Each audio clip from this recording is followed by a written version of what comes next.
Hola, hola, un saludo muy especial. Bienvenidos a Sinergia Informativa, un programa que está hecho para personas informadas, inteligentes, interesantes y calificadas como usted.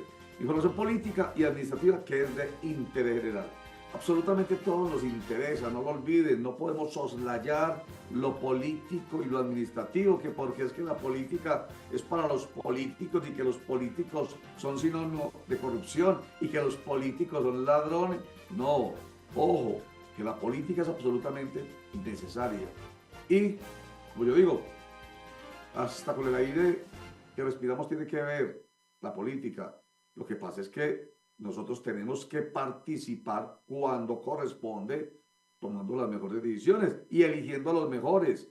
Recuerden, presidentes, congresistas, gobernadores, diputados, alcaldes, concejales, ediles, ellos que hacen parte de esa estructura administrativa nuestra, que son políticos en esencia, a ellos los elegimos nosotros y a los mejores, porque si no estamos siendo cómplices. Nosotros que tanto señalamos hacia allá, se nos olvida que tres dedos de la misma mano señalan hacia nosotros. Y yo lo quiero decir de esta manera sin ambajes. Cómplices, porque escogemos lo mejorcito.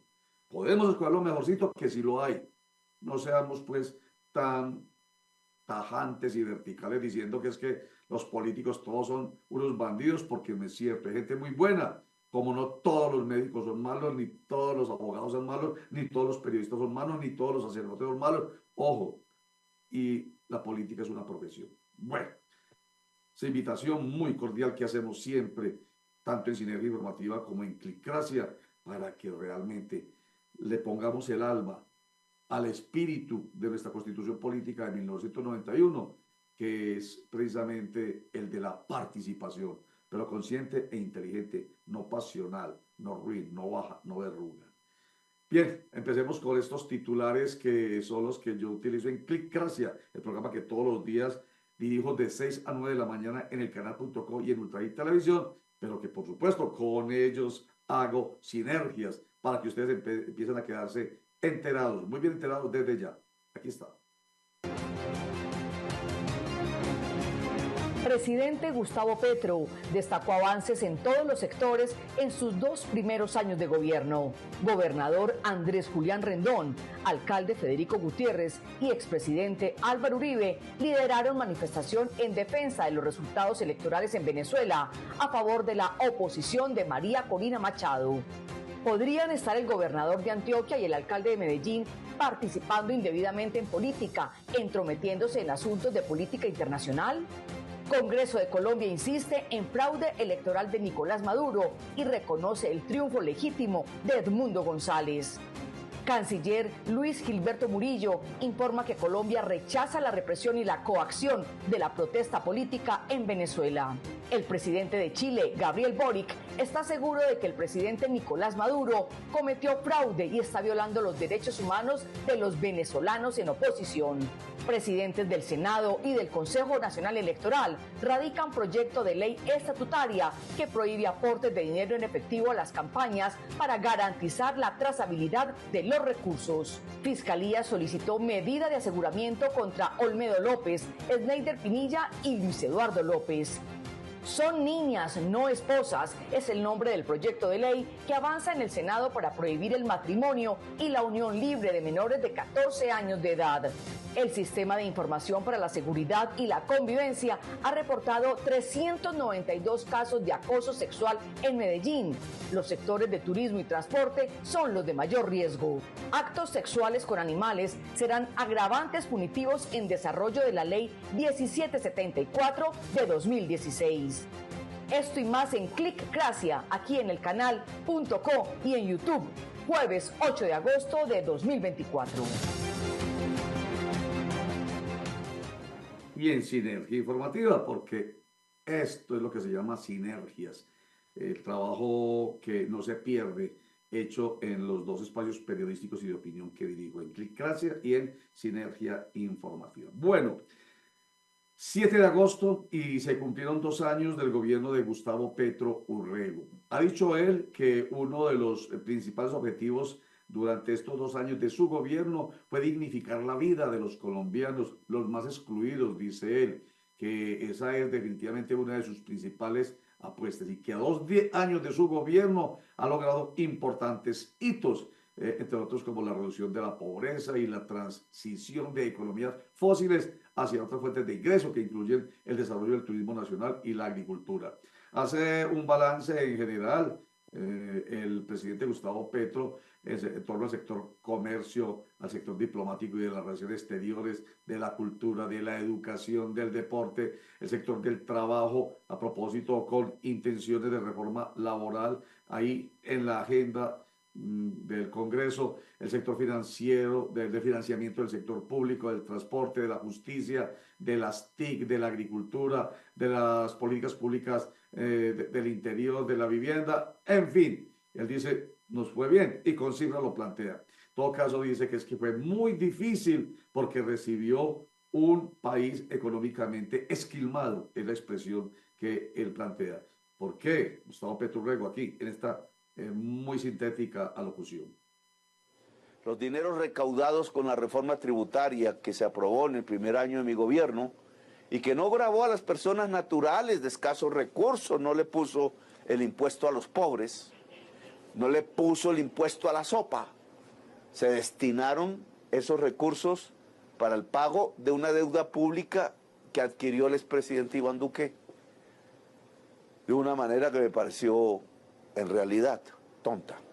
Un crédito por 5.600 millones de dólares al Fondo Monetario Internacional, pagadero en 2 años que estoy comenzando a pagar, y que se dedicó fue a subsidiar las nóminas de los empleados de las empresas más poderosas de Colombia. Y lamentablemente, porque la Corte Constitucional tumbó la mitad de la reforma tributaria que aprobamos. Y sobre todo en unos recursos que son de los más poderosos de Colombia, los petroleros y los grandes carboneros exportadores del país. Y ayer 7 de agosto, además de los 2 años del presidente Gustavo Petro en el gobierno, 7 de agosto, día de la verdadera independencia de los colombianos, porque el grito de independencia del 10 de julio de 1810 en realidad fue eso, un acto simbólico, pero después la patria boba hizo que nos siguiéramos matando unos con otros, odiándonos unos con otros, como pasa hoy, y vino entonces otra vez el imperio español y nos reconquistó. Entonces, en 1819, 7 de agosto, se da con la batalla de Boyacá la verdadera independencia. Entonces, aquí en la ciudad de Medellín se llevó a cabo un acto en la plazoleta de la Alpujarra, dirigido o más bien liderado por el gobernador Andrés Julián Rendón, por el alcalde de Medellín, Federico Gutiérrez, y por el expresidente Álvaro Uribe Vélez, en apoyo a los venezolanos y las elecciones del pasado 28 de octubre, en la que pues los que hacemos parte de una democracia verdadera como la que conocemos, aunque sea imperfecta, sabemos que algo pasó y no es bueno en favor de la democracia en Venezuela, porque se supone que sí ganó la oposición esta vez con Edmundo González Urrutia. Sin embargo, el régimen del gobierno de Nicolás Maduro, a través de su Consejo Nacional Electoral, que está cooptado por el gobierno, decidió salir a decir que el ganador era el régimen para otros 6 años más. Bueno, en fin, participaron entonces muchos medellinenses, muchos venezolanos, por supuesto, porque este era el honor de los venezolanos, y el gobernador y el alcalde. La inquietud que queda en todo caso es si esa participación del gobernador y el alcalde en este tipo de actividades políticas no es intromisión, no es de pronto extralimitación de sus funciones, lo que podría, según se ha planteado algunos mentideros políticos y periodísticos y entre algunos periodistas, que ello podría llevar a investigaciones de tipo disciplinario y hasta de tipo penal, con la Procuraduría lo primero, con la Fiscalía lo segundo y hasta con la Contraloría, si se demuestra que para este tipo de actividades hubo algún detrimento patrimonial, puesto que no es esto de la competencia del gobernador ni del alcalde, sino del gobierno nacional a través del Ministerio de Relaciones exteriores. Ya se llevó a cabo el evento. Los venezolanos presentes en la ciudad de Medellín, que son casi 400.000, muy contentos, pero desde el punto de vista político realmente no se extralimitaron, o mejor, jurídico-judicial, jurídico-político no se extralimitarían. Ya veremos. Hagamos un corte para mensajes y ya regresamos. Buenas noticias para los sabaneteños. Tenemos alivios tributarios en impuesto de industria, comercio e impuesto predial, el cual consiste en el descuento del 70% en los intereses causados a la fecha. Desde hoy y hasta el próximo 30 de septiembre podrás acceder a este beneficio. Puedes realizar tus pagos en el primer piso de la administración municipal.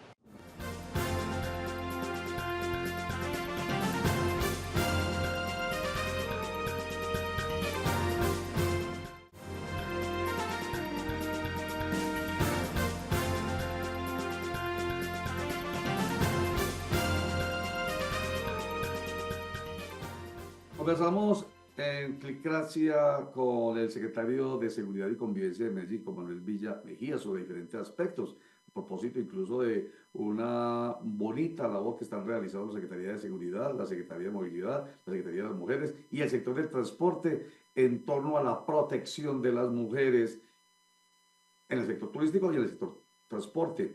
La protección porque son víctimas de abuso sexual permanentemente y de acoso permanentemente. Entonces, con él hablamos sobre ese tema, pero aprovechamos para preguntarle acerca de los 38 extranjeros que en este año 2024 han muerto en la ciudad de Medellín. Sobre ello no teníamos mucha información porque generalmente cada vez que hay un muerto, el más reciente fue un portugués el martes pasado, pues la respuesta es, o lo dijo incluso el alcalde Federico Gutiérrez el martes pasado, no, pues de los 38 violentamente asesinados, mejor dicho, solamente 2, pero ¿y el resto? Sobre eso le preguntamos a Manuel Villa Mejía y esto nos respondió en Clicracia.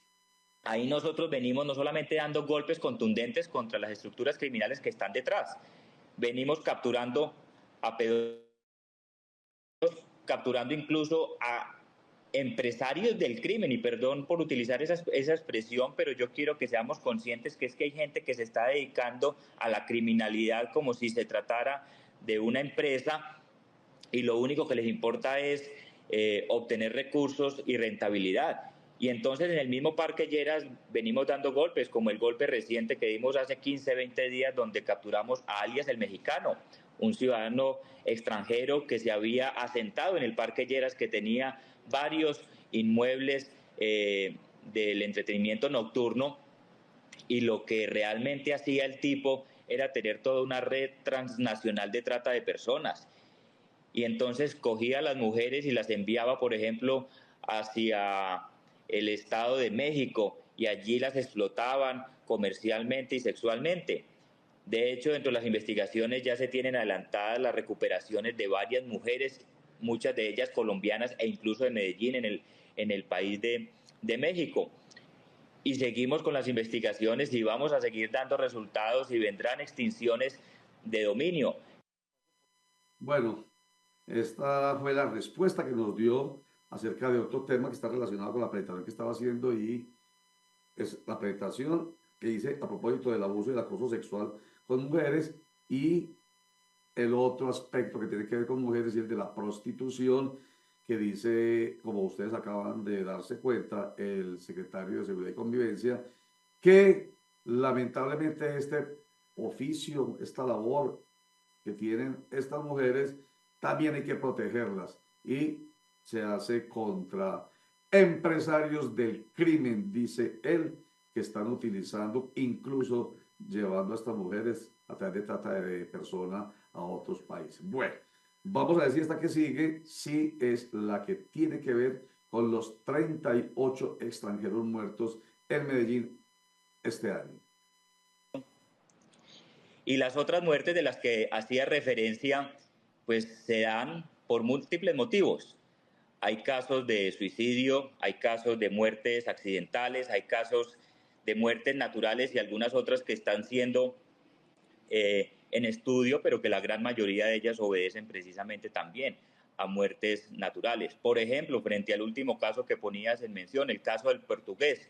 El caso del portugués no está en medicina legal, el caso del portugués fue certificado por un médico de la Secretaría de Salud. Eso quiere decir que se corrobora que esa muerte es una muerte natural. Lo que está en estudio es la causa de esa muerte natural, pero ya fue certificada como una muerte natural. Bueno, el portugués es el que murió de causa natural. Hay que esperar para que digan cuál fue la razón que le causó esa muerte por causa natural de este martes pasado. Pero queda claro lo que nos dice el secretario de Seguridad y Convivencia de Medellín. Sobre los 38 muertos extranjeros en Medellín en este año 2024, 2 dicen y aseguran y lo reconfirman, han sido muertos violentamente y sus autores ya han sido capturados. Hagamos un corte para mensajes y ya regresamos.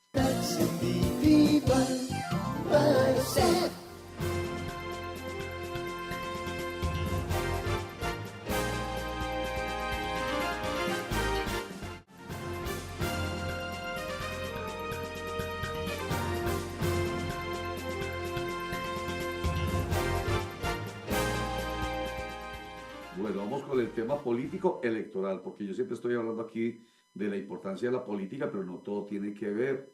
Es más, el resto de tiempo, cuando una jornada electoral, no tiene que ver con política proselitista o electoral. Tiene que ver ya con el desarrollo. Por eso yo hablo de política y administración de lo público, porque después de que se eligen los personajes que uno elige, que son políticos en esencia, se convierten en el presidente, el alcalde, el gobernador, los congresistas, los diputados, los concejales, los ediles, que están ahí para trabajar pensando en el interés general, en proyectos y programas del servicio de la gente o para el servicio de la gente. Bueno, pero pensando en la política electoral, hago la precisión, es importante esto que acaba de radicarse por parte del presidente del Senado de la República, Efraín Cepeda, y la presidenta del Consejo Nacional Electoral, Maritza Martínez, un proyecto de ley para ajustar el sistema electoral colombiano, que lo que se busca es que por medio de él se modifique la ley 1475 de 2011 en relación con la financiación de las campañas electorales, la rendición pública de cuentas, la inscripción de candidatos de los grupos significativos de ciudadanos y las coaliciones políticas. ¿Y esto por qué? Porque es que lamentablemente, además de los grupos, perdón, de los partidos y movimientos políticos con personalidad jurídica, existe un montón de grupos o movimientos por firmas, grupos significativos de ciudadanos que, pues, lamentablemente utilizan de manera tramposita, entre comillas, esa cierta libertad que tienen. Entonces, ojo, aquí, tan importante, Guillermo Mejía, expresidente del Consejo Nacional Electoral, nos dice de que todas las organizaciones, incluyendo los grupos significativos de ciudadanos, deben manejar muy bien la platica, los fondos de financiación. Claro, claro que lo engaña. Y aquí ya ha habido casos. Es decir, cuando ven que no les alcanzaron o las firmas, o ven que las encuestas van muy mal, entonces se pasan para un partido y ahí sí les dan el aval. No, eso es totalmente pues fraudulento. ¿Por qué? Porque ponen desventaja a los otros candidatos. Entonces, siempre que se habla de campañas electorales, lo primero que hay que ir es a los principios electorales, es decir, es la igualdad de los candidatos. No, lo que implique trampas va en desmedro de la igualdad. Entonces, lo que también parece, no, vuelvo y te digo, Roger, que no tengo el texto, parece que está también en el proyecto es que no se permita es decir, que el que se inscriba por un grupo significativo de ciudadanos va hasta el final, gane o pierda, pero va hasta el final, pero no quitas en la mitad, bajarse del caballo es como bajarse del caballo en la mitad del río, y después entonces me uno a aquel donde sí tengo más posibilidades, no. La inscripción implica que vaya hasta el final. Y eso también, si esa cortapisa se pone, pues eso también ayuda mucho a la claridad y a la ética de las campañas electorales.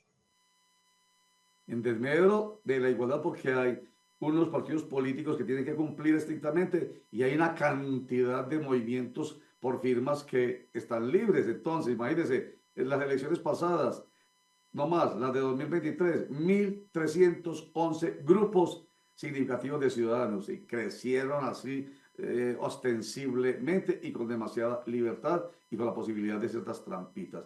Bueno, entonces, la cortapisa que hay que ponerles, dice el exmagistrado, expresidente del Consejo Nacional Electoral, nuestro invitado. Aquí está. Purifica demasiado las campañas y sobre todo, me parece a mí, los partidos más o menos, uno puede decir que han estado organizados en la rendición de cuentas, etcétera. Pero que ya le pongan en cintura a los grupos significativos de ciudadanos, eso es un avance muy grande, Rocio. Eso es muy importante, que pongan en cintura a los grupos significativos de ciudadanos, porque a pesar de que todavía hay muchos partidos políticos, lo que no debe ser, bueno, después hablamos de fondo sobre ello, hay cerca de 35, 36, 37 partidos políticos, son muchísimos más los grupos sindicativos de ciudadanos que aparecen representando intereses muy particulares y con las posibilidades que hoy les da la Ley 1475 de 2011, sobre la cual les van a poner cortapisa a través de este proyecto de ley presentado por los presidentes del Senado de la República y del Consejo Nacional Electoral. Esto es buena noticia, aunque tiene que ver exactamente con lo electoral y proselitista. Muchas gracias. Chao.